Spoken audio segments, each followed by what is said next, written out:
Nabi Muhammad itu bangsa Arabnya dari mana? Nabi Adam itu bapak moyang kita. Nabi Adam itu punya keturunan, turun sampai Nabi Nuh. Nabi Nuh itu dari Nabi Adam sampai Nabi Nuh nggak ada bangsa Arab, semuanya sama.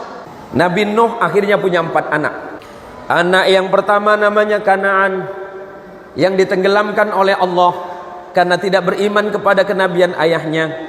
Jangankan cuma anaknya Fulan bin Fulan, anaknya Nabi saja tidak beriman kepada kenabian, namanya Kanaan.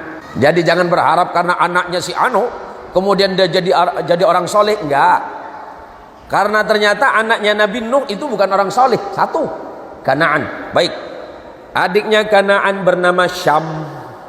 Syam ini punya keturunan kemudian disebut dengan bangsa Smith. Bangsa Smith ini kemudian menjadi cikal bakal bangsa Arab, orang yang tinggi besar yang ada di Syarqul Awsat di Timur Tengah. Yang ketiga namanya Yafis. Yafis itu menurunkan kita, bangsa-bangsa kecil. Di mana itu? Di daratan Asia, termasuk Indonesia.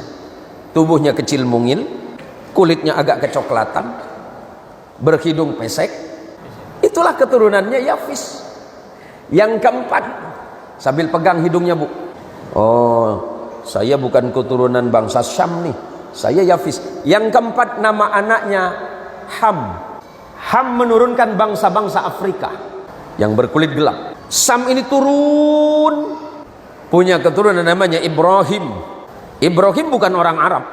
Kenapa keturunan Sam bukan orang Arab? Karena dia berada di Irak. Irak itu orang Babilonia. Ini biar jelas sejarah Nabi, Pak.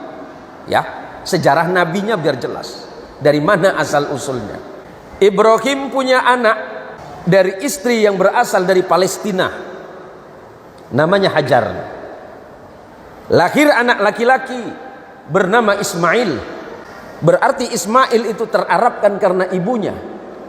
Ibunya bangsa Arab Palestina. Ismail punya anak keturunan yang bernama Haidar. Haidar punya keturunan turun terus ke bawah. Salah satunya kemudian bernama Adnan. Adnan ini cikal bakal datuk moyang Nabi. Maka sering Nabi disebut dengan Arab Adnani.